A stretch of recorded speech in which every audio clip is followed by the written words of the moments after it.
Here we go. We are live on YouTube. We are live on TradingView.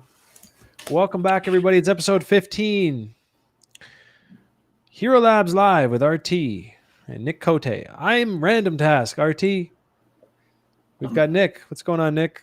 Hey, man. A lot of stuff going on in the markets. It's a good day. Glad to be here. It's volatile right now. Yeah, it's a really good time to be live and in action. And I think we're at exactly the bounce point right here. Not financial advice. I'm not longing it because I'm live on YouTube, but I think we're stopped on a dime right here. There was a sick 4-hour close right on the POC, and I can't wait to pull it up. But as a quick overview, let's just touch on some of the topics we're going to cover today. Nice to start off the stream with a bit of a higher time frame of the stream. So what have we got today? I'll tell you what. First of all, Bitcoin breakout or fake out the other day. I think looks like a fake out for now.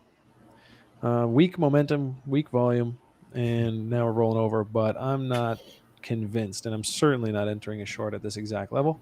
No. We're going to talk about that a little bit. ETH BTC cooling off. Nick's going to touch on NFTs and some US dollar trade ideas or theories around inflation and stuff that I don't understand. So I can't wait to learn more about that with you all.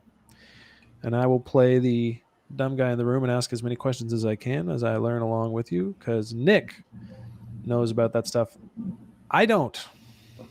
I like developing macro theories, both in crypto and the legacy space, and the two are so intertwined at this point. You know, you'd be a fool to be ignoring what's going on over there. Yeah. So, I mean, again, part of why I love working with you in Hxro Labs is that I get exposed to analysis that I wouldn't otherwise. I'm a crypto guy. I'm a crypto trader, crypto guy, and I pay very light attention to the macroeconomics in the world. But more so now that I get to spend time with you. So why don't we start there and kind of get that legacy stuff out of the way, and then we can dive into some crypto, talk ETH, talk BTC, talk dominance, and then pick out some charts for anyone who's watching and if they want to see some of that. Yeah, let's kick it off. So obviously, the dollar hit 2-year lows the other day, but people are calling death to the dollar imminently. Long term, yeah, definitely, but there's still a market here. It's not just going to go straight down. Similar with crypto, is not going to go straight up. So from a technical level, this is the monthly chart here.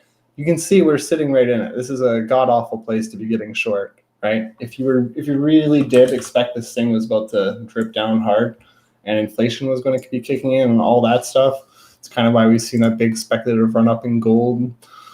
You'd be looking for this, like, oh, it broke down, fantastic. This retest is where you're going to be looking for the confirmation. If it were to reject there, yeah, this thing's fucking, doomed. But right now, it has not actually confirmed that movement yet, right? So what we're actually looking for right here, if this level holds, and I'll get into some reasoning as to why I think this could play out. I'm not calling for a complete reversal in the US dollar here to new highs or anything, far from it. But I think what we could see here is a retest back into this major level that got broke down here, kind of around like that 94, 95. You got a lot of things of confluence landing right now. On the COT speculative data, pretty much everybody's short on volatility. And, I don't blame them. Like, quick look at the VIX here. Look at this thing. Just been bleeding out day after day, right? But boom, look at that. Blue candle on the VIX as well as with the US dollar. So, as we've seen prior, when the VIX does explode and reverse from its, natural downtrends, it explodes fast and catches everybody off guard, right? So that's what I'm looking for right there. I think a lot of people are out of position. The COT data here. To learn more about how money is positioned, what do you look at? Yeah, so I use hedgeopia.com, pretty good resource. This kind of focuses on the legacy side of the space and goes positioning and trends. And, there's a lot of China and Russia. I'm sure you saw the headlines. They're selling a lot of US treasuries and all that stuff. But this just kind of shows like speculative net positioning. This doesn't necessarily account for, they could be hedged, obviously, as well on this stuff.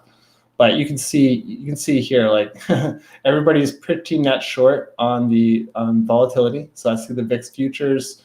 People are for the first time in 2 years, people are really shifting to a net short position on the US dollar, which I think it's interesting because in the repo markets there was a lot of USD shortages, right? There's huge demand for that when the coronavirus first struck. So that could backfire on them. The Russell, where was the other big one? Oh yeah, so the gold one, another big one. Look at that, all-time highs basically for these last, since coronavirus started. And a lot of this is just on, inflationary fears and stuff like that. But, I think we're actually going to be seeing deflation before we see inflation. And that's, largely driven by the fact that lending is contracting, right? So if we're in a debt-based economy, its main growth function is via credit, issuance of credit and lending. If that's contracting, where are we going to get that growth from? Where is that inflation going to come from? Just simply increasing the M2 monetary supply doesn't necessarily cause inflation tomorrow. That's a long-term thing. And like we can look back at Japan, and other QE rounds back in 08, it didn't necessarily cause inflation in either of those scenarios, right? So, right, and people's mindsets is that, massive inflation is coming, blah, blah, blah, blah. I'm not seeing it right now. And everybody's positioned on the wrong side. So if we do see this squeeze in the dollar and the squeeze in volatility, it's going to be a fucking bloodshed. And if we do see that US dollar strength returns, I'll pull it back up here because you kind of get a better idea of it on, a smaller time frame. Oh, look at that. Almost a bullish engulfing candle on the daily. Complete retrace of that little fucking deviation, right? Stoke crossing up as well. So, the next few days here are going to be pretty vital. If we see a break of this 93, 94 level, I think it's going to be scaring a lot of people. And with commodities, we could see precious metals retrace here as well. We've been pretty bullish going into this. I know last stream we were saying we were holding above this level, and from a market structure point of view and continuation for swing trading, yeah, it's bullish. But again, if we're about to see a flip on the US dollar, you can definitely expect downwards pressure on commodities and oil and things like that, right? The main takeaway here is that if you don't have the expansion of credit in a debt-based economy, you're not going to have growth. You're going to fall into a deflationary pattern, right? So, and that's what they've been trying to avoid with all exactly. this money printing and lowering rates, right? And they've you're suggesting maybe they've used up all their ammo in that regard. Maybe they're running out of options. It's just not having the same effect. So before, when they did QE, bond yields rose, right? That hasn't happened. It stayed flat. So it's pretty clear that the markets are signaling that not enough is being done. So, and people are expecting interest rates to rise. Well, how's that going to I don't see how they're going to be able to raise interest rates if they're contracting lending, right? So and it's coming not necessarily from the Fed wants velocity here, right? Of money. They want people to have it. They want banks to be lending, but banks aren't going to take the risk because this is a very unique situation. If we know, the government surplus $600 checks, if those were to ever expire, where are people going to be getting their money from? So a lot of people, they've been saving with those stimulus checks or paying down debt, right? But without those, where are they going to get that extra income? They're going to start drawing down on their savings, right? And that's not necessarily people think they're going to be using all this money to buy, cars and all these unnecessary things. They're not, right? They're paying down debt. They're paying down bills. And the unemployment numbers, they're slowly increasing. I think there was only 1.2 million reported new filings, which it's definitely falling. But I just believe with what the data is saying right now is that we're headed to deflation right now rather than inflation. Obviously, the Fed can't just go on printing money forever. That's the theory, right? They can't, right? Yeah. But there's so much data that says that they can. Historically. So TLDR would be, you are suggesting that the US dollar is going to come out strong here and likely leave a lot of these riskier plays in the dust. Yeah, I think this would be the setup for a correction. Again, I'm not calling for a complete reversal of US dollar to new highs here, right? A number of black swan events could happen that increases the demand for dollars, right? It's essentially the safe. Look at the emerging economies, emerging markets and their fiat currencies, all down 30-35% against the dollar, right? So where are people going to be putting their money? If all of a sudden we see gold start going down, there's where's the safe haven, right? Everybody's Running out going of to options. exactly right. Buy Bitcoin. Well, yeah, definitely buy some Bitcoin, but people will go back to the U.S. dollar just because of the it's the reserve asset. It's the Yeah, it is strength. until it isn't, and it is. Exactly. And like again, I think we are seeing an unwinding of the US dollar as the reserve currency. Like we can look at the Russian US or sorry, Russia China trade settlement, and that's fallen below 50% for USD settlement in the first time in history. So there's definitely an unwinding of the dollar, but this stuff's not going to happen overnight, right? Yeah. They want And there's going to be some pain squeezes along the way. Oh, definitely. Johnny Public wants to short the US dollar. I don't think it'll be easy. Yeah, I think it's gonna be a tough one. Like I said, if we see that retrace back up to 95, this 94, 95 level here, and we see a bearish price action, that's what I'm looking for. That's the short entry, right? Because now you're working from a position of strength. The market is confirming your bias. Down here, this is just a god awful place. Here, you're just hoping it continues, right? It's like there's been no retest of this gap. There's no confirmation. Yeah, that's really good to know because on crypto, we're kind of seeing the opposite, right? And that's actually what we want to flip into, where we've just kind of dumped and we're kind of in a brutal spot. I'm calling bounce here. You've got eyes on the prize for a breakdown. Let's fight it out here. But bear versus bull on the low time frame. Well, I think Bitcoin's market structure looks a lot different, and where it is right now, it looks a lot different from where Ethereum is. So yesterday I put out a tweet. I saw some div forming, higher highs, lower lows on the momentum. It's usually pretty good for a pullback. I don't know if this level is necessarily going to hold here. Like, the 11.4 has been a big one. So, definitely put an alarm there on that one. But the ideal zone of where this thing gets reloaded is down here at 10.5, between 10.1 and 10.5. This is the mother load, right? There's a lot of, we did have this wick, people will say the gap has been filled, but, I think we could definitely go back down here. And what would look really 10.1, 10.5, if we go there, I mean, you gotta think there's going to be a number of levels in between. Yeah, so definitely. As far as trading, like right this minute, and I'm going to have to pull up my chart in a sec, but right this minute, if I'm looking at 10.1, 10.5, I still don't think this is a short entry. No, not right here. You're too close to the 11.4 support at this point. You've missed your opportunity. You need to wait for a bounce or a definitive breakdown and then a retest of that 10.4, which then you'd be looking for like that 11,000 mark. You can see here, we've had 3 days of wicks into that level. It used to be a resistance. So yeah, I agree. There's plenty of levels going down here, but my focus is always like the swing trading and like the longer time type sets. Yeah, I want to catch the expansion trades.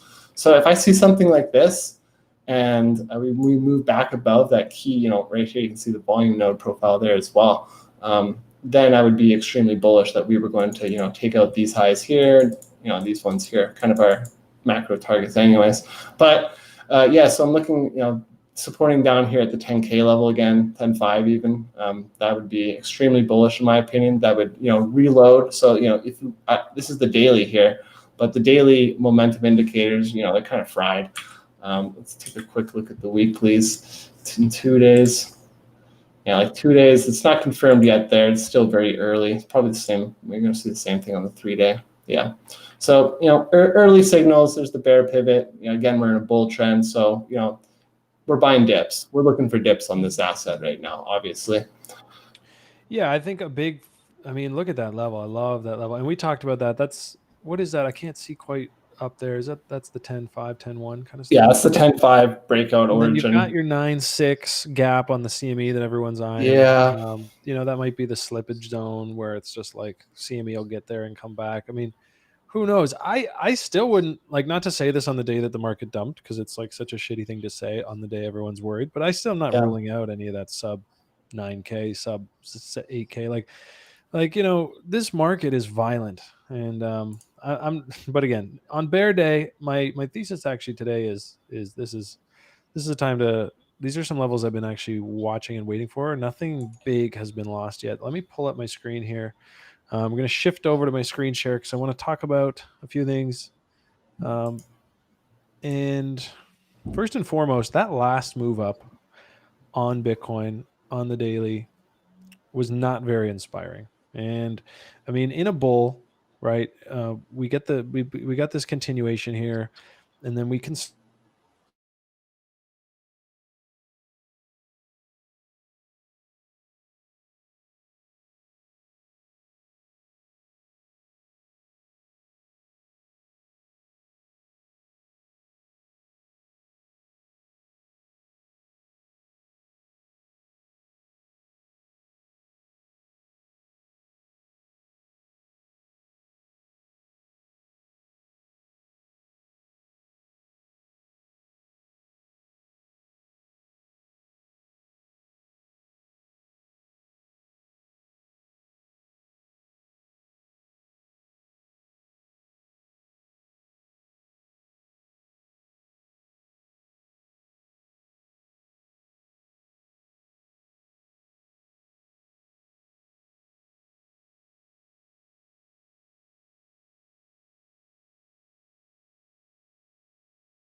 Is it back online?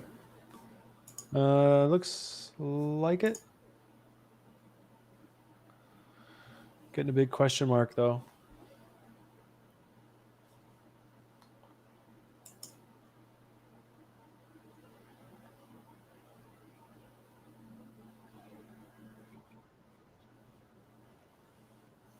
DS says it's good again. All right. Okay, sounds good. All right, beautiful.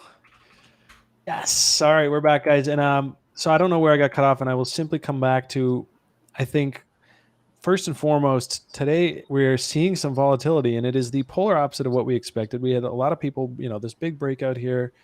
Everyone's holding their breath through this consolidation, saying, should I go short? Should I go long? How should I position myself? It looks like it might dump. Oh my God, it broke out. FOMO in. And now it's crapped out. And this was the wreck candle. This was that candle where you're in a bull. There's uncertainty through consolidation, and then it breaks out on volume. And look at this squeeze, right? I know. Like, I even had a friend call me. He's like, "Oh man, we're moving." And he's one of those public proxies, doesn't really trade. He's just, he's been following crypto and he hasn't gotten in, and now he's finally in. And that's that can be, that's like, I told him, I said, "Bro, you are my public proxy and you're telling me there's a top in the market right now." And so this kind of squeeze, up and then crapped out. And if you look at it on the daily, there was no momentum on it. I mean, the MACD was still negative when that happened. It never even flipped back to bull. So I have all kinds of doubts around us making new highs anytime soon as far as like this week. I think, coming into this level, showing some signs of divergence. And personally, I actually really like this level on Ethereum. Check this out. So this is a really sweet level. I mean, if we lose this, it's going to accelerate pretty quickly for now. But I mean, look, we've got the POC here. We've got old support resistance level. And on the hourly, you can see the MACD actually didn't make a lower low on this last push down. It's trying to right now, so it might actually change during the stream today. But for what it's worth, I think there's a shot to take right here. Personally, obviously I'm on the stream today. I'm not going to be trading this myself. I'd like to see some really low time frame structure come in, like something like this, where you have a little W to work with, some structure. Mm-hmm. But I wouldn't be shocked if, it's like bounce or nuke from here. And if you don't know what you want to do, and if you're not sure what's going on, you don't have to do anything. I mean, the market's not going anywhere. Crypto didn't change, right? We're dumping, we're going up, we're dumping, we're going up. But if today's price action gives you the heebie-jeebies, it makes you really nervous and makes you like sweat, then you're overexposed. And that's okay. I mean, you're not the first and you won't be the last, but consider that, reflect on that, because when you're overexposed, you are bound to sell on days like today and buy on days like the other day when it just went to new highs. And that's how you get wrecked. So be careful. We're actually pushing down right now. We're down at 939 or 393. This is it's an interesting market structure right now. Like, I do agree with you, and from my own Wyckoff trading entries and exit strategy, this would say it. I'm just really concerned. First when we were talking when Ethereum put in that high, I kind of mentioned that kind of looked like a swing failure pattern. And normally when you right up have here. normally when you have those, they do revert back to the range lows to sweep both sides. So that's kind of did that and already made new lows. But I agree, like if we lose here, where I'm looking, I'm probably looking back at like 375, 360 again, right? So holding this volume node right here is pretty pivotal to prevent another 10% drop. Yeah, and it's funny actually. The level you just mentioned is that range low is also confluent with this downtrend levels. So if I had to be a squiggly master, and I do love a good squiggly, Mm-hmm. this is what I visualize happening right now. And this is also why coming into the stream, right? It's dumping. I'm like, oh my God, like, should I be trading this? Like, why am I missing this volatility? But we're coming into this level. And I just think we're, put a little doji in here, squeeze up, squeeze up. It's very easy to short this exact moment because it's so looking bearish, right? We've just been dumping for like 12 straight hours, even more actually, like 18 hours. Red candles in a row, right? So like what, you're going to get rewarded here? I don't think so. We're still in a bull, high time frame bull. There's going to be squeezes, there's going to be bounces, and there's going to be buy the dippers. The time, the signal for me is if and when that happens and we get up into this short RLZ, and I've talked about this many times, once we get up into here, we have this node on the VPVR. This is where the real battle has to happen. Are the bulls going to step in and push us through to new highs, or are the bears going to get bold and overpower them? And then this is where we crap out, whether it's market structure or just a quick wick up.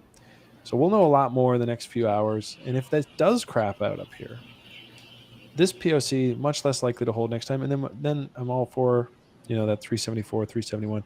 If Yeah, you short here, it's dangerous. where is your invalidation level? You don't have one, right? If you're especially like if you just want to sell your spot and just let this thing cool off and you feel overexposed and you want to clear, like, cool, man. If you're up money and that's how you want to play with your spot, I'm all for that. Especially if you bought it, 180 and you're at 400, cool, take that profit. But if you're trying to find a leverage short here, your invalidation is like miles away, and Yeah. and it could squeeze you and liquidate you and not even have a bearish retest yet. So my 2 cents, and I say this all the time, if you're bearish and you get these dumps down, it's these bounce levels, and we're actually bouncing right now. So thank you for validating me on stream, price. But it's this is not a level to short. This is a level that ballsier YOLO traders will find reasons and levels to be long. I mean, it doesn't take much to see this key SR flip from previous highs.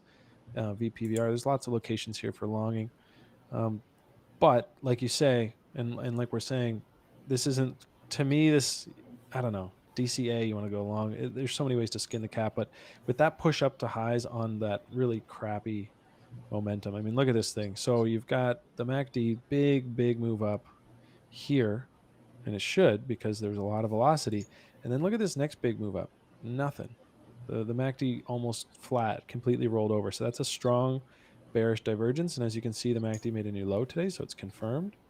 So on the high time frame, and the high time frame, the daily, I don't necessarily love this for like a buy for continuation, but yeah, if you want to scalp this up to that short RLZ, I bet it's going to pay off. But personally, I'll be waiting and watching up here. And if I see signs of weakness, that's my short, and sticking to it. That's a good plan. And it's No, probably the most important thing of this takeaway is just having the plan. yeah, having a plan. I mean, this is actually something we've been watching on ETH BTC as well. Yeah. Clear signs of a rollover there, and that's fine. Again, trending up, higher highs, higher lows. And so this breakdown would have been, what is it, the 18th today? So like basically yesterday morning, that confirmation came in, bearish retest. And so dump day today just made perfect It's sense. actually the 19th today. Is it? Oh my God, it's the 19th. I know. So 2 days ago, days are flying by. 2 days ago, and then this dump down today was pretty much written on the wall and isn't shocking. It shouldn't be surprising if you're watching charts and if you're doing some TA. This is fairly basic rollover stuff on the 4 hour. And it's this kind of zone here where it's like now we're having real decisions. It's bearish if we break below this. Mm-hmm. But if we just come down to where we are now, this is just part of bullishness. It's part of the up and down of markets as they trend. So really no alarms to be set just yet as far as freaking out. I think if I lost this low down at 31.7, I would start to be like, okay, maybe we're just going to actually have a proper little squeeze here and roll over. And let's face it, there are sellers in this market. There wasn't recently, as recently as January, we ran out of sellers and the price bottomed. But in the last 4 or 5 months, more specifically the last 60 days, a lot of people have entered the market purely because it's going up, and they will exit as soon as it stops going up. Let's not lose sight of the reality of that. I think there is a major bull run coming for crypto, but there's going to be some big, heavy swings in the midst of that. Yeah, like throughout all the other bull runs that we've seen in Bitcoin, there's been down, 35% retraces in price, and it bounces back. And and I think that's an important takeaway too from 2017. A lot of people look at 2017 and they see the end of it, the last 18 days, and they say like, man, I miss it. It was easy, and it absolutely was easy in those 18 days. But that was like 3 weeks of 2017. The rest of the year, and I was pretty new back then. I was pretty green. It was not easy. And there was like July 2017 where there was like a Bcash fork and everyone was saying the Bitcoin chain might cease to exist and die. There was heavy FUD. It was dropping 60%. Like, so don't expect, on a day like today is putting a lot of people to the test. It's saying, what do you want to be, a bull? Can you hold through these days? Yeah, I'm not worried. I haven't touched my spot exposure today at all. Yeah, I think for me, it's going to be really dependent on what the US dollar does here. Like you can already see the market react. Like the core, And that's a really everything that nice we're talking. proxy. Yeah, like everything I'm talking about, you can already see the market reaction just on this small daily thing. Let's So switch over to your screen because the S&P is making some noise too, which is what you're looking at, right? yeah, we've been pretty bullish on the S&P for the past couple months here. Now, I believe it did tick to a new high. It's since come back down, but this is a key level here. So just because the market ticks to a new high doesn't mean go balls all in. As we said in our last stream, if this breaks out, it's okay to miss the breakout trade because odds are you'd want to see a retest of this level anyways. Around 33.90. So I haven't triggered a new long on this. I'm just going to wait. And like I said, if we see the US dollar do go bull, this is going to go down. The equities will fall. So, and there's definitely going to be another massive round of QE and stuff in the markets as well. So that's always to keep in mind. But S&P, as long as it holds above this 33.30 level, it's probably going to be okay. But again, it's probably still a few percent move for a little down move there.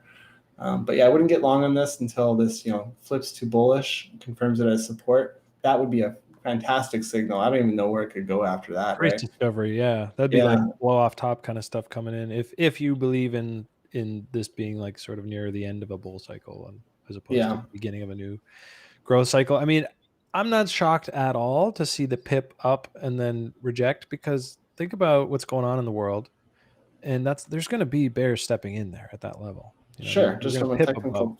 So anyone who's like, well, we got rejected, I mean, that's going to happen whether it's bullish or bearish, almost certainly. There's no way it's a clean break of those highs with what we're seeing in the world. So I agree. There's usually a price reaction, but I do think it's important to distinguish people that even the world could be on fire, but if people are buying goods from companies, and those companies are listed in the index, then the index will do well. So it's not the two aren't necessarily a one-to-one correlation by any means, and I think that's what a lot of people caught on the wrong side of this trade, was just thinking or not changing their views on that matter. Yeah. Well, I mean, for a month or so there almost wasn't people buying goods and spending money. It was like quarantine, right? But I think we're coming back outside, and even if there's a bit of a resurgence, I imagine the lockdowns will be shorter and more swift. And that's kind of I'm very skeptical of how the US public would, take another lockdown. No comment. Yeah, I don't know about that. Freedom. But it's pretty clear that, there's dramatic, severe consequences for bringing the ship that is the world economy to a halt like that. And I don't think politicians could weather another storm, especially going into elections. I know there's a lot of turmoil in the Canadian political system, the American political system, like all around the world. It's very fragile right now. Yeah. Well, and it sucks because if you have an elected government, right, it's all about how do I make the people like me, and this is not a It's a time popularity to be liked. I contest. mean, you Yeah. got to save lives, and if you're going to do that, you're going to make some hard decisions. I'm not going to take sides, and frankly, we shouldn't even get too far into this discussion. But I think if a really smart doctor tells me to wear a mask, I'll probably just do it. I don't care. Yeah. But look, let's switch over to some shit coins because this is Oh a day boy. when you got volatility that it's probably best not to be staring. I mean, keep an eye on the majors, but if you're not in a trade right now, like I just talked about Bitcoin, for me, let's Oof. see here. Oh no, it's ETH that I was looking at. I mean, yeah, there's that bounce from this level. I mean, kind of, I would say I knew it, but like it just seemed very more likely than just more breakdown after this nice stretch. But this kind of volatility gives opportunities in altcoins. So let's start off with the dominance. Dominance is bouncing up. And that makes sense because this is really strongly, like I'd say 80% of this chart is really just this. It's just Ethereum, Bitcoin. Ethereum is so big in market cap compared to all the other altcoins. I don't have the exact numbers on how many it makes up compared, like, combined. But the dominance chart is affected most by that. So the fact that ETH BTC dumped makes sense. We're getting this. Now, this is a bearish retest. So it is, again, part of a downtrend.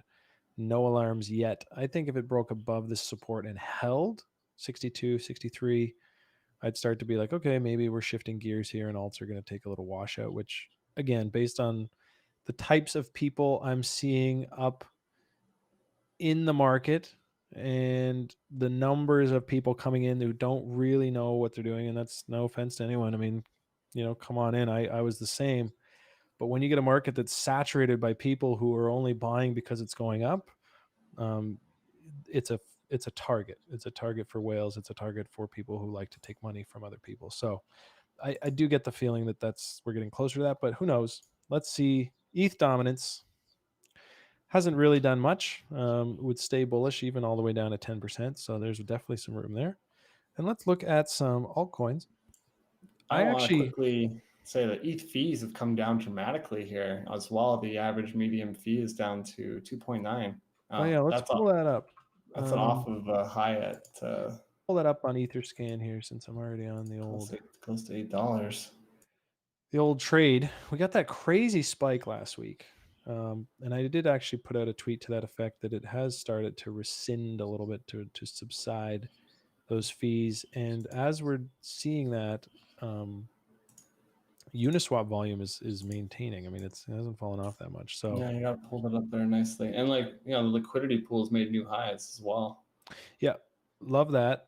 Saw the pause here, but the faith remains. Less velocity here. So again, we could be coming into a bit of what do you want to call it? Like sort of a wait and see period as this parabolic kind of move rescinds or descends a little bit. I don't know why I used that word twice today. I've never used it in like 10 years. Rescind. I will rescind my offer to add liquidity to your pool. It's very But formal. yeah, it's a very formal word. What the hell? Sound like I'm anyways. Um let's get back over to here because I do have a few ideas here. I think KMD is one I've been watching for a while. As you can see, I took my first shot back here early July and it bounced. I got my fill and it failed and crapped out. I took my hit. Now we're down here, same kind of thing, bullish market structure. The reason I like this more, now I did see bulls stepping in here and it failed. Look at the bulls coming in here. Lots of buy volume. Bit of a doji here today, which is expected with the volatility we're seeing in the majors. But if that volatility cools off, I expect big things from this in the next few weeks. Even when some of the leaders in alts, if they do decide to roll over here and pull back, that's liquidity cycling through the market. And it's going to be some of these coins that maybe haven't had their time just yet that I think could very well. And let's pull up an example. Somebody just asked about ARPA. KMD actually does look really good. Like there's a 3 white soldiers formation on the weekly, which is a reversal pattern on the bulls. Got like a buy volume spike there on this is the weekly candle on August 20th. So Let's go see this yeah, weekly. I like it. Yeah, no, I do, and I had to really remind myself because I had tweeted about it kind of loosely, and that's one of the ways I track my trades. I have a little Excel sheet tracking things that I'm talking about, so I can go back to them. And And I saw KMD and I was like, oh yeah, KMD. I don't want to lose sight of this because it's an old favorite of mine. I mean, I don't know about the word favorite, but like it's one that I like to look into. It's more of a ecosystem than a project. Then I think they're strong. They had a hack at one point, some crazy thing, and maybe it was a DAO. I forget, but they had struggled through that. But they're still here and they're developing. And yeah, I like it. It's just one that, hey, if I can get a double, what's it like up to this resistance? That's a double for me. I can pull out half of my position and have a free position for 5 years, right? Absolutely risk free, and that's something I'd like. Maybe take up a position around here. No financial advice, but like pulling out your stink bids, or maybe get a little wick down if we get some more volatility in the majors, and suddenly, maybe it's a month from now, maybe it's a week from now, I've got a free position for life. So that's my plan on KMD. Let's switch over to ARPA. ARPA just had an airdrop, and it seemed like I was talking about it in the trading pit yesterday. There's some guys asking, what's going on with it? And I said, well, if you just had an airdrop and that was part of the rally, then sorry to say, bud, but it's time to sell the news. Yeah. I mean, I'm buying ARPA here to receive something for free. Once I have received that free thing, I no longer need to hold my ARPA. It's pretty standard stuff. I don't know the nature of it. I think it was a Bella airdrop, and Bella protocol. Yeah, Messi mentioned something about they botched it a bit, so I don't know how that all went. But I will tell you this: it would be status quo to come down into this level. I mean, actually, last night when it dumped, I posted this squiggly, and we got the bearish retest, and now it's even more likely that I just think we'll have to cool off down into this 282, 272, and if you zoom out, that's not really that bearish. I mean, we're in a bull trend, and bull trends have very steep pullbacks. I mean, high, low, or higher low, right? Higher high, steep sell off, higher low, higher high, steep sell off. Like that's part of the ride you got to be on. And the problem is that people will hum and haw and hum and haw, and then they'll buy when it breaks out because it's going up. And then they will change their mind about their whole life decision in their investment portfolio when it's dumping and chilling. Because remember, this is a daily, right? So this is like 3 weeks, 3 weeks of waking up and going to sleep, seeing blood in your portfolio. You finally get out and the sellers disappear, right? That's you getting out. And then the buyers put in a base. Then you push to new highs because there's no more sell pressure because they all just dumped. So starting to understand how this stuff works, and I am not immune to it, right? I'm not going to sit here and say because I understand it and can teach it, I've never done it. I switch things once in a while too, and oftentimes less and less now because I just come in with a plan. I set my stop, I set my take profit, I set my alerts, and I just don't look at it much. But if you sit here, and especially if you try to size up, if you try to size up on something and say, this is the one, and I just know it's going to go up and it goes like 3 red days on you, you're getting out, you're losing money, and then it's going to blast off without you. So careful on that. I think my 2 cents on ARPA is it's still bullish until it breaks through this area. Once it's down below 230, I'd be like, okay, shit. Now we're going to 210. Like this is normal. This is not particularly doomsday yet as far as somebody who's like holding for 100x. You can't get 100x without 40% pullbacks or whatever. You know what I mean? So yeah, I think breaking that 290 level and closing below that would be a yikes moment. Yeah, I mean, like, well, look, we've got the old highs here, so let's at least give it to 281. If these hold candle body high, more. Yeah, if those don't hold, but like, look, if you were chasing these highs, this 272 really shouldn't be your stop loss. That's so far below. If you're chasing these highs, this market structure and this retest was your exit. Look how many people exited there. That's why it topped. That's why you get bearish retests because price goes back up and then people get the fuck out and then it dumps down. So, learning this thing now, hopefully nobody should be too exposed to any one play. And if you are and you take a lick, well, write it down and never do it again and you'll be all right. I've done it before. It sucks. But yeah, that's my 2 cents on ARPA. Pulling back for now. Could be bullish continuation. We'll have to see here. So I guess things I'll be looking for is as it comes into this zone, is the MACD moving up? Is it getting slower and slower momentum? So as you want to slide in here and you don't want to be accelerating into it. You want to be decelerating into it, putting in a nice base, showing that we're ready to move on. Maybe it's a week or two. And then can we get some bullish structure and its continuation? And hell, by then I might even take a position myself. Yeah. Okay, we got the silly boys in the audience here today. Going to ignore all that. Do you have any altcoins that are on your radar?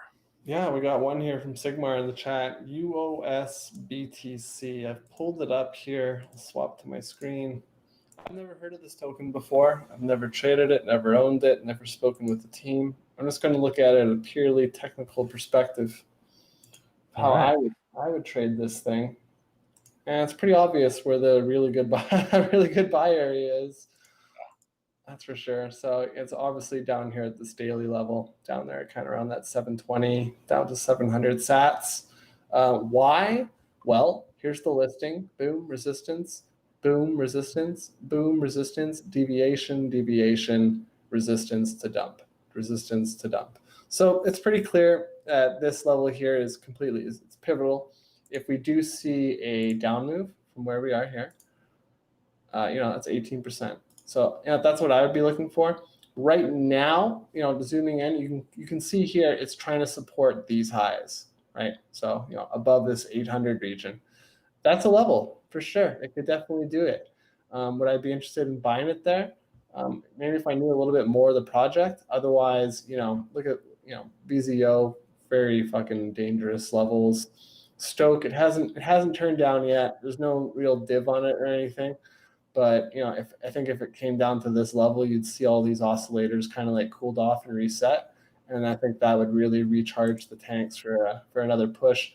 But again, with these markets, I think it's going to be really dependent on what the majors do, and I think what happens to the majors is going to be depending on what happens in the legacy space right now, with what we talked about off the top of the hour there. So Trickle down analysis. Yeah, exactly. And so yes, if it holds this 823, it's kind of already started. This is a 4-hour chart, just to get the levels a little bit more clear. If it supports there, that's the first stop. So in terms of bearish throwback, while there's still quite a bit of room, 950 all the way up to 970. I check how price responded there. If I saw a rejection around like 980, I would fully anticipate a retest of this 720 zone. Beauty. Well, anybody else? Yeah, let's get those in. D's Nuts says he wants to take a look at DUSK. I actually just had it up on my chart, so I'm going to switch over. CHR. That's a popular one. Yeah, DUSK is a hot topic right now. I've actually got a chart written up on it, so let me pull that up here. There it is. While you do that, I'll get the next one. God, these friggin' fib extensions are so gorgeous. I didn't even use them until like 6 months ago, and then I started getting into the habit. I had been taught how to draw them up, and I knew how to draw them up. I just didn't have them in my toolkit really, and it's so sick. And again, they're really more for trading. If you're investing, this is a lot of noise. But if you're trading, selling, here's the problem: when you don't plan, because I know most of us don't. Even I didn't for a long time. You buy something because it looks bullish, and everyone says it's going up, and there's a catalyst coming up, and it does go up. But you don't sell because it keeps going up. And I actually saw a really good tweet from Scott Melker today. He said, it's harder to decide when to sell than when to buy. Yep. And I think that's absolutely true. And so deciding when to sell while you're in a trade is very difficult because the emotions are there. It's going to go up. It's going to go up. Maybe you sell some, it keeps going up, and you only regret it. So you're definitely not going to do that mistake again, right? Selling more, then it goes up again, then it goes up again. You sell some more, and then it keeps going up. I mean, you're never going to sell the rest of that because you keep getting punished for selling early, quote unquote. If you pick these levels, if you can find some location tools, and I think if I had to pick one, just get a fib extension, 1618, bang it. It reverses in this area, or at least stops and consolidates so often. It just blows my mind. It's so predictable. It's so reliable. And so in this case, because this was sort of the last big bullish market structure that I saw before this last pivot, you use that as your low, and then you just drag. No, it's not the one. You drag this fib extension from here, and then if it gets another move, it gives you a sense of a target. And it makes sense because I have a theory, and I can't say this for sure because I don't know every single algo in the world. but I would bet that a ton of them are programmed off of fibs and Fibonacci sequence. And at the very least, because what's really freaky is sometimes things that don't even have charts, like these new Uniswap coins, are respecting fib levels. So maybe it really is just like frequencies in the universe. But fact is, DUSK tagged it. It has now broken the support, which is unfortunate because that means it may need to go and visit this next one. But let's see if we can use the fib to find an invisible support in between. Like So we can guarantee if the majors nuke, like these things will nuke oh harder. yeah, They well, will if thermal, the they majors will nuke, these thermal things are nuclear. all going back to their breakout levels. Yeah. Sorry to say, guys. Caveat emptor: if the majors nuke, everything's going back to the POC down here, rolling in these breakout levels. And it could be that. And then in a few months we look here and it's just like some more consolidation, and that's the market. Sorry to say, that's the market washing out more of the guys like us, the weak hands, the randoms, the publics. But for now, this is a pullback in a bull market, and we're going to treat it as such, because if you position yourself right, and maybe I'm coming in here waiting for some divergence, getting some structure, and I'm buying the dip. I mean, there's a trade opportunity here if it doesn't nuke, and frankly, it's a good one, and it's the one that's been working for a while.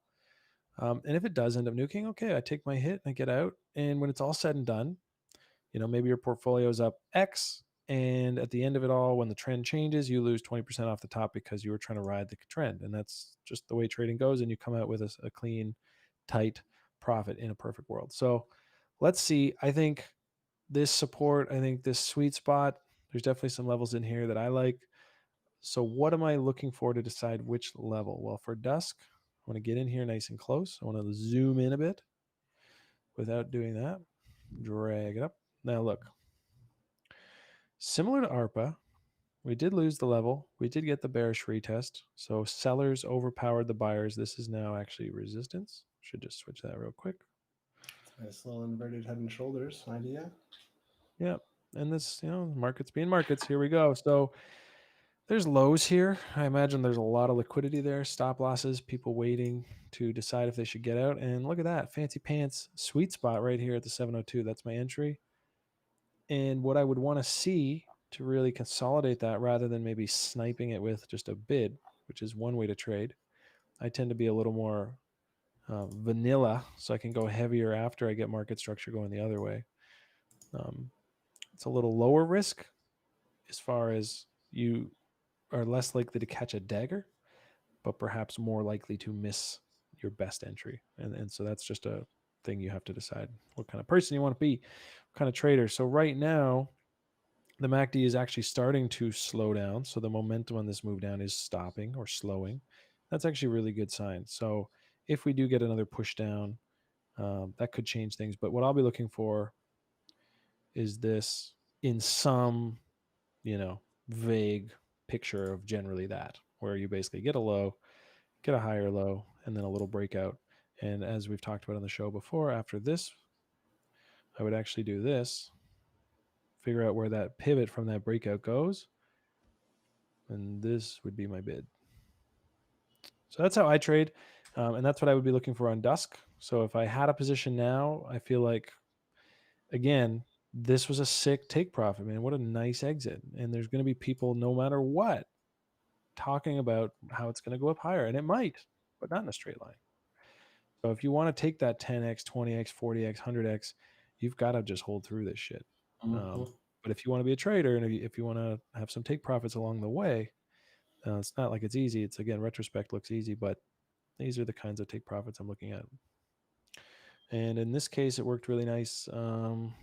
Let's see another quick one I wanted to pull up, because I think we had a request for SNX BTC.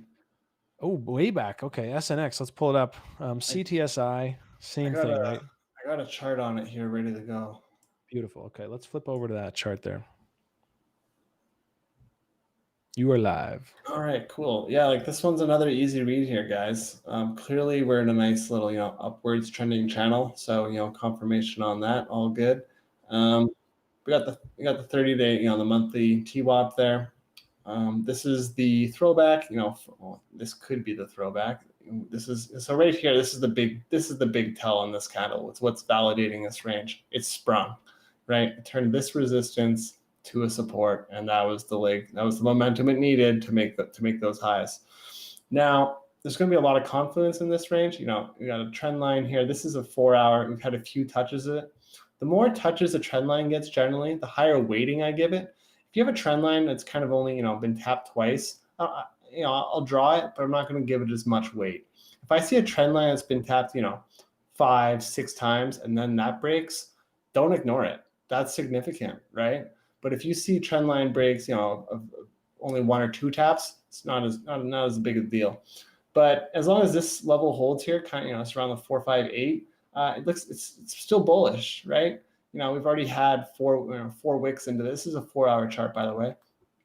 So as long as this level holds, off these lows, probably as low as 4,500 there, I think it's okay. If we dip below that, I'm pretty confident we're going back down to this 4,000 range. You can see here that was the impetus for this entire swing right here, as well as here. You can see the market reacted well. So definitely SR flips at this level. So this is where I would be looking for to buy some blood. Otherwise, if you're still bullish on this trend continuation here that we've been talking about with Ethereum there and all that stuff being at a key level, this would make sense for this level to hold here. All right. Beauty. Let's flip back over. I got AST. I actually like this. We got a little tag team going. Yeah. I prep a chart. You prep a chart. We rotate. And here's AST. Now let's just start way back. Let's paint the big old picture. This thing exploded off the bottom. And I forget why. There was a partnership someone mentioned, or someone's going to use the air swap. Swapping, obviously, with Uniswap and everything, the concept of it, atomic swaps, things like Kyber.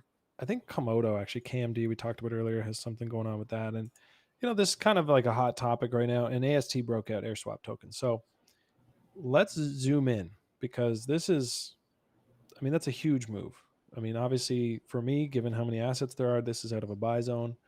Why buy that when there's all those other things? But if I'm in it, should I hold it? I don't know. When you ask about it, what your specific situation is. So I will speak as objectively as I can based on what I see. So let's zoom in here to the 4-hour. So we've got, wow, what a chart. Yeah, it's pretty sick. We've got the breakout. Hey, if you made some money on this, great job, because this is a boomer. This is the biggest one of the last week, I'd say. How do I want to draw this up? As you can see, I had a chart. Whoops. It's just moved so far away from its consolidation area. Yeah, this is what I was looking at way back before it went nuclear. Big break up, kind of front ran the 618, put in some structure. I think that must have been a different time frame, because that's not the breakout point. But yeah, generally speaking, you had that setup, the breakout, the retest, and the go, and it just went. And so if I'm in a theme of fib extensions today, if you drew your fib extension from the lows to the highs and you chose this as your exit, you made money. You got left behind, but you made money, and you made more money than guys who are maybe going to hold through something that comes back down. But that's neither here nor there. Now, let's say, apply that same thought to this breakout. So you've got your low, you've got your high, and let's see if it extends almost to the pip. You got front run. So if you had your take profits up here, this time you didn't quite close. And if you're watching for that, you can maybe get out. You're like, oh no, I got front run, I'm going to get out. Furthermore, if you're saying, well, how about this move? What's the extension of this move? And, there you got out. So how you apply these, it's never an exact perfect science. And it doesn't have to be. What it has to be is right more often than it's wrong, or trade setups that give you nice high RR, so that you can actually be wrong 70% of the time, but you're banging out 3, 4, 5, well, in that case, 5, 6, 7 RRs on your trades. And that's a really, it's a bit more of a complicated topic, something we should definitely touch on, but it's the idea of okay, if I longed from this breakout and I'm risking to this low, that's a huge risk. That's 35% of my position I'm going to lose. So I better make sure I'm getting paid if I'm right. And it better be at least 3. I don't trade anything less than 3 anymore in crypto. I'm going to have to hit my magnet off there. So, I mean, in this case, that would be 3. So that means if I'm right, I'm getting 3 times as much as if I'm wrong. So if every one of your trades had this and you were right 50% of the time, you're making money. I think you can actually be right a little less than that. I don't know the exact math off the top of my head. But if you're trading like 5 bangers, where you're getting 5 times as much as you're risking if you're right, then you only have to be right, like way less often. But you're going to have very violent swings in your portfolio. You're going to be taking you're going to be taking big hits and making big wins, and you're going to be taking like series of like lots of big hits along the way. That's why I think it's so important to backtest your strategies so you can mentally prepare yourself to expect, to know what to expect in terms of drawdown. Yeah, and one thing that actually I learned last year that was really interesting is from a bot developer. He said, one of the biggest mistakes of people developing bots, which is again developing a strategy, is that they change their strategy based on short-term results too often. Yep. Yep. Right? So maybe you have one bad trade, maybe even 2 or 3 bad trades in a row, and you think, well, screw this, I'm going to change something. Meanwhile, maybe your strategy was fine. It was just, you can roll They 3 5s in a row on a dice.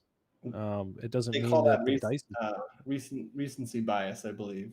yeah. So having that plan, and that's the thing. Like if you get that paper trade going, you can test it 20, 30, 40, 50 times, get a nice sample. So you're really confident.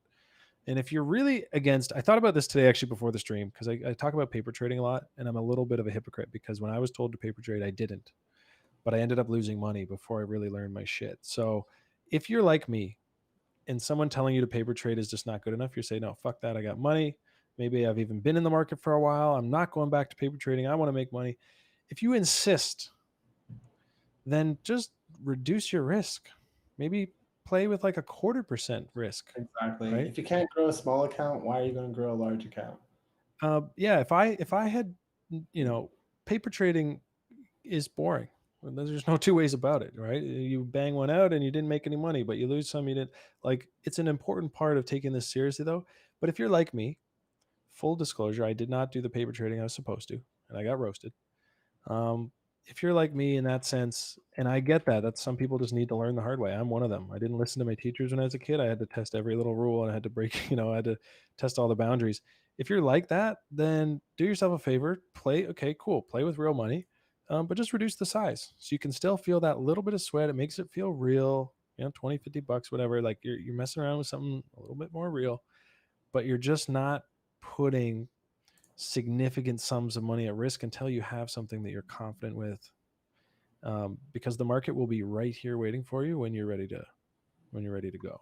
It's not going anywhere. This bull cycle's not going anywhere. The second you insist and feel like it is, like my buddy today, he's like, yeah, but bro, every time I don't buy, it just keeps going up. I'm like, so you just bought today? Confirm? He's like, yes. I was like, the top is in. Like he just finally FOMO'd in like on this last move up. So anyways, somebody mentioned singles. It's right here. It's doing its thing.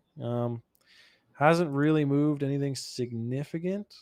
I don't, I don't see why it needs to take off right away. I don't love that it just keeps retesting this, but I mean, not a whole lot's changed. I think we could zoom into the 4 hour. There might be a little structure coming into the bear side because that's what the market's doing today. But if you were bullish on it anywhere along here, this is more on the buy side of this little range. And you have to be willing to size it so that you can afford to cut it if it loses these lows. Because if it loses these lows, it's a terrible thing to have in your bag. We want to have things in position that are going up. If we're longing something, we want it to be going up. If it loses these lows, it is clearly shown that my thesis is wrong. As soon as I realize I'm wrong, get the fuck out. Yeah, exactly. And that's the biggest thing. Like once the idea is invalidated, just exit. Yeah. Just get out. And yeah, then that's the zooming out effect, right? When I zoom out on my life and on the market, I realize that I want to do this for months, years, decades, if I want to get dramatic about it. And I can only do that if I keep growing my capital. I can't be holding on to losers. And I always like to go back to this one. Oh dear God. I hope my friend's not watching. I know he's not today, but this one, I'll never forget. He made a shitload of money off this thing in the weed stock bull market. He bought it in here and he went up here and he took a bunch of profit. and he doesn't do TA at all. So he's never looked at a chart in his life, and that's fine. You don't have to. But he's one of those guys, and he made a ton of money in the weed market. He actually bought a house. Like, he did great, but he kept buying and buying and buying and buying and buying. And I always think of him because when I talk about this invalidation stuff, because I actually did buy against these lows because he shilled me so hard on this thing. It's like I don't know, CBD, obviously not a buy recommendation now. But we lost $1. The dollar was here, and I just cut it. I was like, oh, well, that sucks.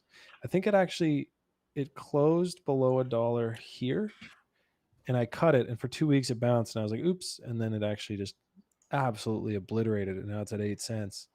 Do you think he cut his bag? No. Nope. Did he get the No. fuck out? Nope. Did he accept that he was wrong? Nope. And I love the guy. He's actually my godson's dad. Good dude. And we're down at 8 cents now, and I'm sure he's still got a bag of that stock. And I could probably buy triple his bag for $100 right now. So it just going back, it's just one example I use for why to get the hell out if you're wrong. Now look at this. Nick, do you see what I'm seeing right now? ETH long is about to make a new high. Is this our whale? The Chad is still here. This is our Chad whale upping his size while the dip goes on? I think it is. He buys breakouts, he buys breakdowns, he buys consolidation. He literally only buys. Dude, I like this. Let's go zoom out. So this is what we've been watching, guys. Every time there's been a significant dump, the long open interest, I think I deleted some of my ink on this thing that I had on earlier. Womp womp. But I just realized, because I had this up because I wanted to see if this was rolling over. So maybe that whale's unloading. It looks like he's loading up, dude. What a Chad. That's actually a really nice internal bullish sign. I think he's, we've said it before, he's kind of making a long-term play on Ethereum. Well, yeah. I mean, look at these dumps, and it just kept shooting up every time there was a dump. And we know that's not where public money gets FOMO and buys big. They tend to get the hell out. So this was an evidence to us that there's Mr. Chad whale, whoever it is, loading up. And look, we got a dump today, and this thing's about to make new highs. So actually going to go back and erase everything I said today. Buy the dip. Get the fuck in there. Chad whale's still here. But we haven't made new highs yet, so maybe just cool it. We're 3 hours away from the close on this. I'm going to be keeping a really close eye on this. This is not to be ignored. No. If you can spot, like, we're literally, it's as close as you can get to like spotting a whale. Whale sighting. I mean, you see open interest move around all the time, but exactly who's doing it is always a bit tricky to understand. This pattern that we found here, I mean, this person, this entity, whoever this is, whoever group or syndicate this is, they're going to protect their position. Clearly fairly deep pocketed. I mean, they've pushed this thing up. The thing is that they've been buying since the lows there. Like, I wonder where their dollar cost average is at this point. And I wonder what their P&L is. Ooh, I'd love to see that P&L. Well, they're on Bitfinex. What's the max leverage there? Like 3 or 5x on that? 3.3, yeah. I believe, margin. Yeah. So that's pretty sick. P&L must be monstrous. But, let's think about the metrics. Is the demand for Ethereum going away? No. Are the fees rolling over a little bit? So that's actually good. I was worried if they just kept spiking that it would be unusable. So that's actually good. So on a dip day, ooh, look at that bounce. Right on stream. We're up. My verbal paper trade is up $13. Should have longed it. Oops. I'm just kidding. The trade here for me is to watch for this. And actually, during the bull, I've done this a few times. I avoid the dip buying because I get a little paralyzed. I'm like, oh, well, I'm already spot long. I'm not going to buy more. And then when it comes up here, I go, why didn't I just long 2 here? I was so sure it's coming up here. And then it gets here, and I'm looking for shorts, and it just gets obliterated. Most of the time, they haven't set up, so I didn't get, a stop loss on. But I am now committing that same mistake again. But we'll see. Again, this move to highs last weekend was not very inspiring, so I'm not too worried about it. Going to take a look in this short RLZ. What do you have for us as we come near the end of the show to wrap us up and talking my face off? You got anything for us, Nick? Anything? Yeah, I'll quickly go over to my screen here. I have been, keeping a very close eye on what's been going on in the mining space, especially with these big manufacturing companies and all the internal conflicts that is going on with Bitmain and CAN and stuff. And we were recommending short this thing to the fucking ground around $7. It's at $2 right now, but this thing seems like it's headed to new lows on CAN. It's one of the largest Bitcoin mining manufacturers. It's just a complete shit show. The burn rate is without capital injection, these guys are probably going to be out of business within probably a year, maybe a year and a half. So keeping a close eye on this one, because that could lead to a really, Bitmain consolidating power even more, really, even with the internal strife. And they had a lot of their orders delayed by another, couple months and stuff, but they did say that they would be reimbursing those miners so they'll calculate the amount of revenue that they would have generated from the time they were supposed to receive the orders to the time that they actually received them. And then they would reimburse that amount via vouchers to buy more equipment. So it's not like they're just giving out cash, but for a miner, a voucher with Bitmain may as well be just as valuable as cash, right? So keeping a really close eye on this stuff, because like I said, if one of these big manufacturers goes under, it's going to send ripples through the entire ecosystem, especially with Bitcoin and stuff. So it's something to keep an eye on. It's hovering around the lows. I just don't see this thing going up anytime soon. The company is just in a complete fucking state of wrecked. So much wrecked. Well, I was going to let you end off here today, but I think with that super bearish, disturbing analysis that now has me reconsidering all my life choices, I'm going to end us off with one sexy chart. We got a bull chart out there. Yeah, we got a bull chart. I always appreciate the analysis. In fact, sometimes I value the bearish analysis even more because it's it's more original. Like, not a lot of people like to talk about that shit. But that's one to keep an eye on, and we will make a note to check in on it next week. Because that is a weekly, correct? Yeah, it's a weekly. So we'll have to give it some time if we're going to lose those lows or not. Let's flip over here to my favorite 2017 shitcoin, AION. You guys hear me talk about this all the time. Yes, I have an old free bag. No, it's not a life-changing size, but that's my full disclosure. This is one, as you can see, I've been charting the shit out of and tracking. It is at this key GAN level, this 8-to-1, which is generally thought to be on the more appropriate parts of a chart for buy entries. And I just noticed this while you were talking, that this is the daily. So the daily did pop yesterday, and now is that pullback. It kind of confirmed a few things. I mean, we already had a little breakout, but on the 4-hour, I just noticed this. I talk about it all the time.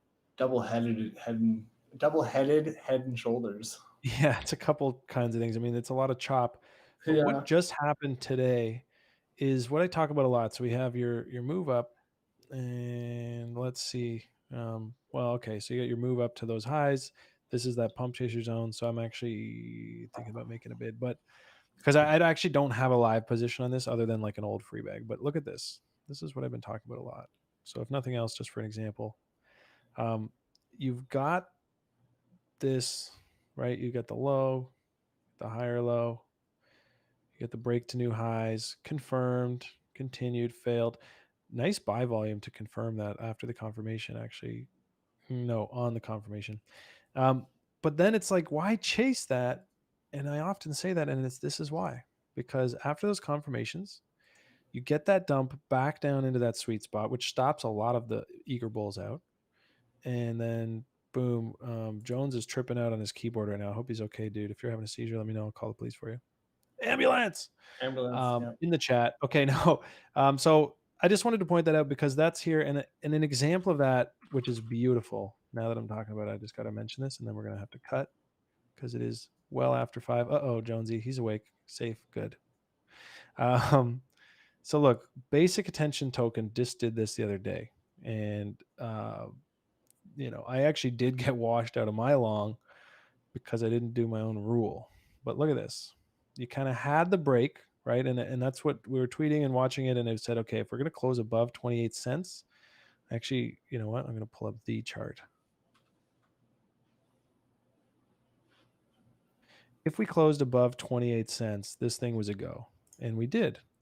But the next day, we crapped out and lost it. Doesn't matter. The signal is there. The confirmation was there and staying strong. Now, I actually did put some bids here. I was maybe trying to be a little too fancy, a little bit of leverage in there. But what we ended up with was this. In this case, front ran the 618, so it was really more of a pump chaser play.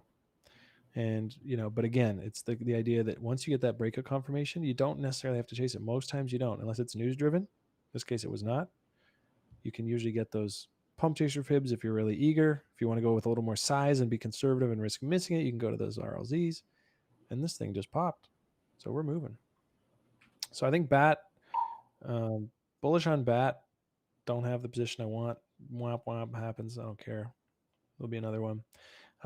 AION also bullish, and KMD and a bunch of other crap we talked about. So hope you guys had a wonderful day with us today. Hit the like, hit the subscribe if you enjoyed our stream, and keep coming in and asking questions. That's the best way we're going to learn together and get a feel for some of the things you guys want to know, learn about, hear about, and maybe we'll flip back over so we can actually say goodbye with our faces.